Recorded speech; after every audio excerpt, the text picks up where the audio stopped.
Hello students, I am Hardik Sheta from Saraswat international academy Vapi.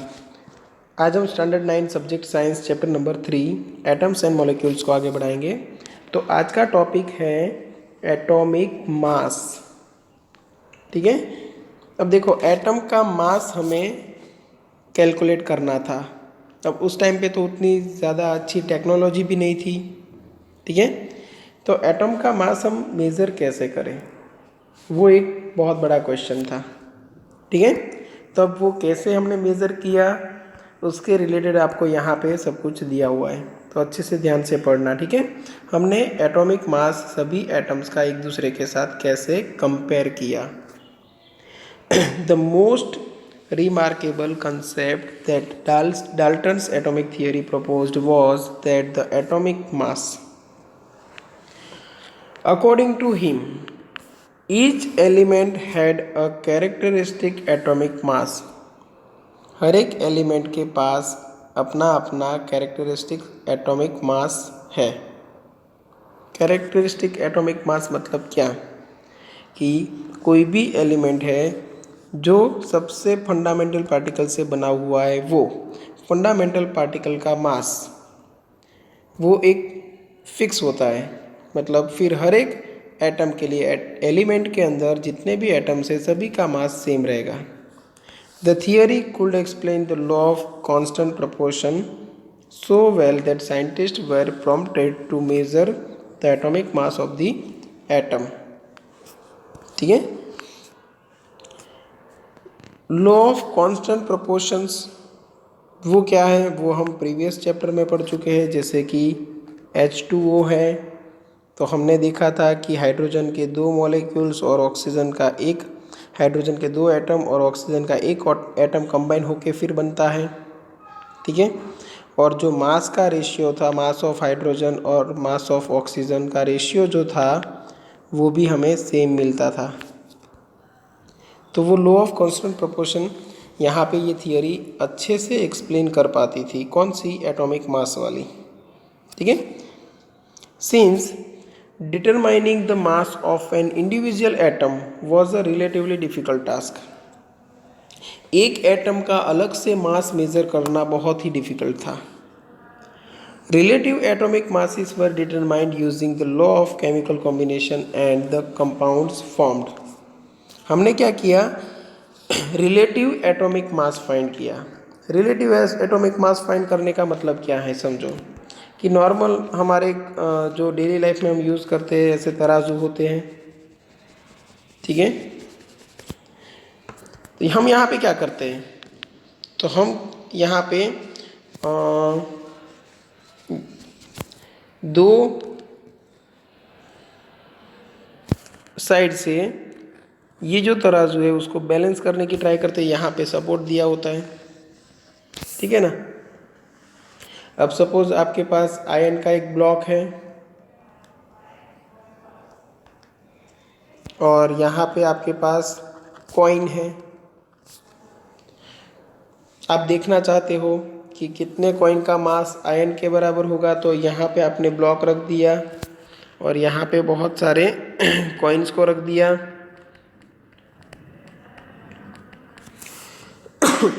जब ये balance हुआ तब आप समझ गए कि सपोज यहाँ पे 12 कॉइन है, 12 कॉइन है, उसके बराबर एक ब्लॉक का मास हुआ। तो अगर मैं ये जो कॉइन है उसका मास 1 यूनिट सिलेक्ट करूँ, तो फिर जो ये आयन का जो ब्लॉक मिला था उसका मास मुझे बोलना पड़ेगा 12 यूनिट है, क्योंकि 12 कॉइन के बराबर है।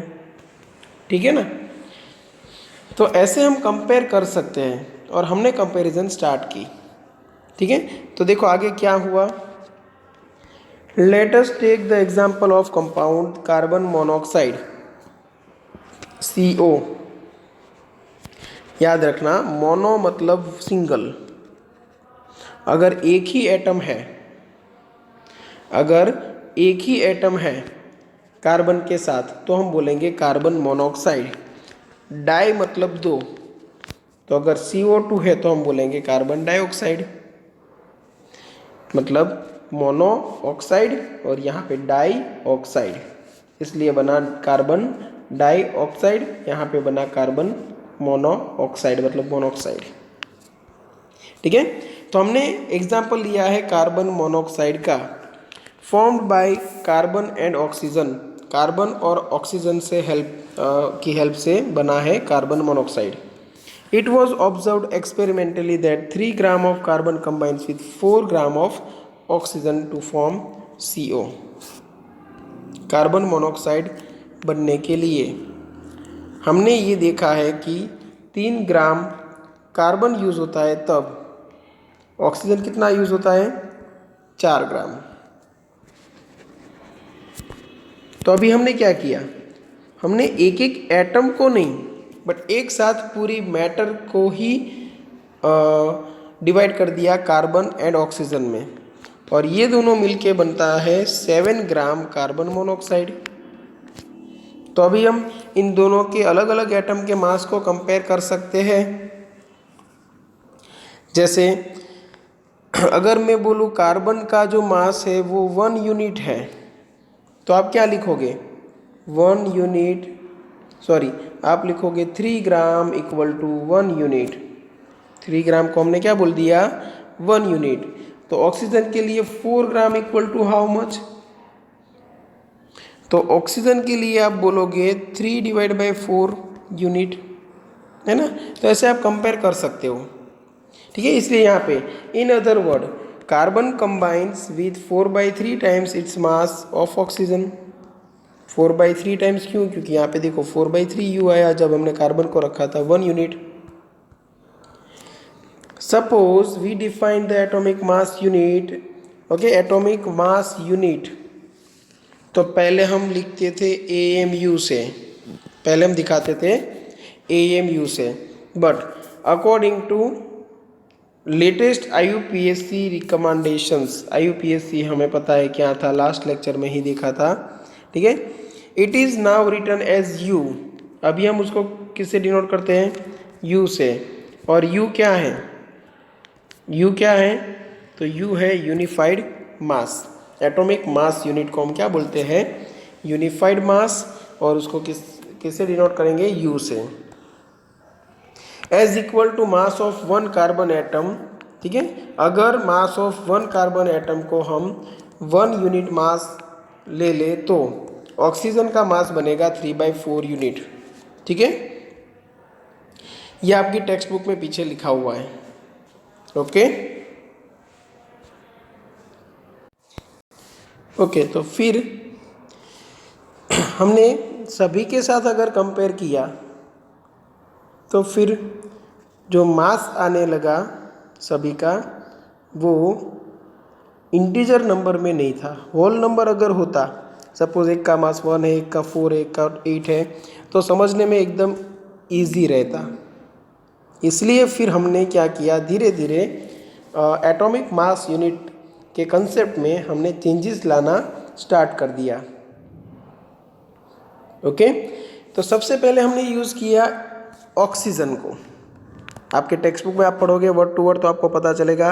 सबसे पहले हमने सिलेक्ट किया ऑक्सीजन को और उसका मास हमने लिया 1 यूनिट। कैसे, तो 1 यूनिट इक्वल टू हमने डिफाइन किया 1 divide by 16 of 1 divide by 16 into क्या कर दिया हमने, मास ऑफ ऑक्सीजन एटम।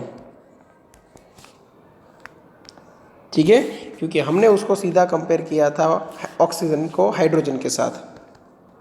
ठीक है, तो हमें पता था कि 2 ग्राम हाइड्रोजन को अगर मैं 16 ग्राम ऑक्सीजन के साथ ऐड करूं तब मुझे मिलता है वाटर, मतलब H2O।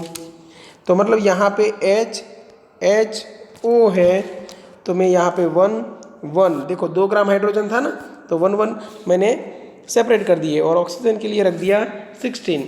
तो देखो हाइड्रोजन को भी इंटीजर नंबर मिल गया और ऑक्सीजन को भी इंटीजर नंबर मिल गया। हाइड्रोजन को मिला 1 और ऑक्सीजन को मिला 16, इसलिए देखो यहाँ पे हाइड्रोजन का एटॉमिक मास है यूनिट में 1 यूनिट और ऑक्सीजन का है 16 यूनिट। ठीक है, क्योंकि हमें पता था 2 ग्राम हाइड्रोजन और 16 ग्राम ऑक्सीजन को ऐड करते हैं तब 18 ग्राम वाटर मिलता है। वाटर मतलब H2O। ठीक है।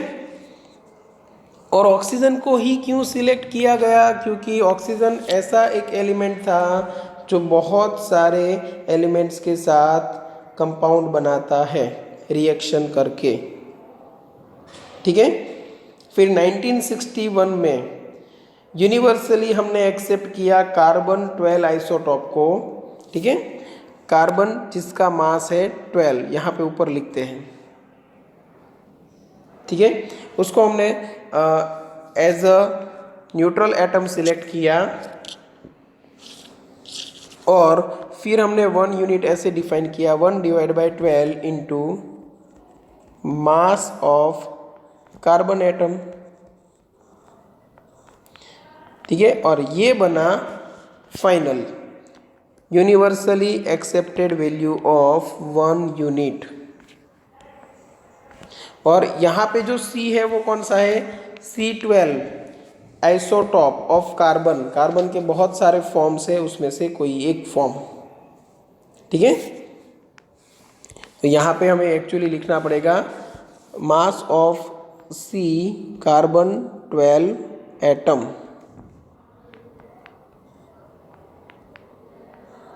ठीक है।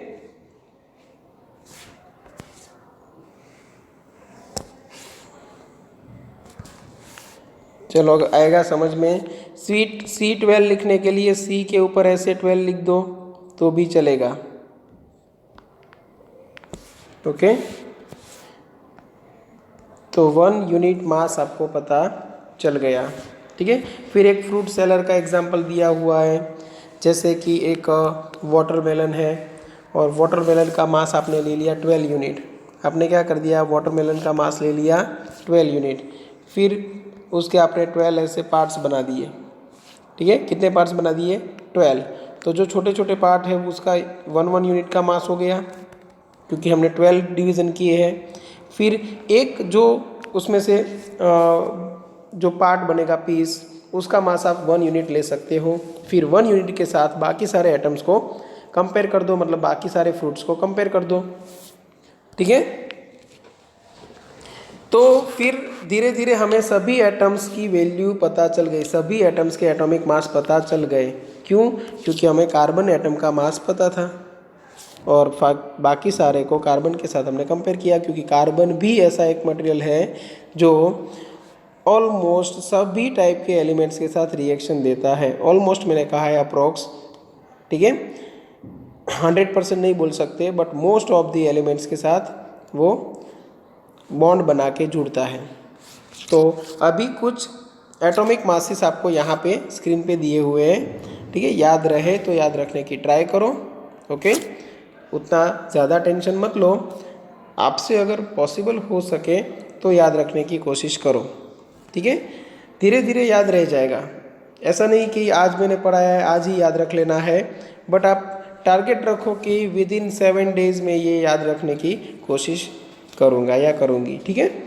चलो, हाइड्रोजन का मास कितना है, 1 यूनिट, कार्बन का 12, नाइट्रोजन का 14, ऑक्सीजन का 16, सोडियम का 23, मैग्नीशियम 24, सल्फर के लिए 32, क्लोरीन के लिए 35.5, कैल्शियम के लिए 40, ठीक है। चलो, यहाँ तक सब कुछ क्लियर होगा। अगर कोई डाउट है तो कांटेक्ट कर सकते हो। नेक्स्ट लेक्चर में यहाँ से सिलेबस को आगे बढ़ाएंगे, ओके। कोई डाउट है तो कांटेक्ट कर सकते हो, ओके। चलो, यहाँ तक रखते हैं, थैंक यू।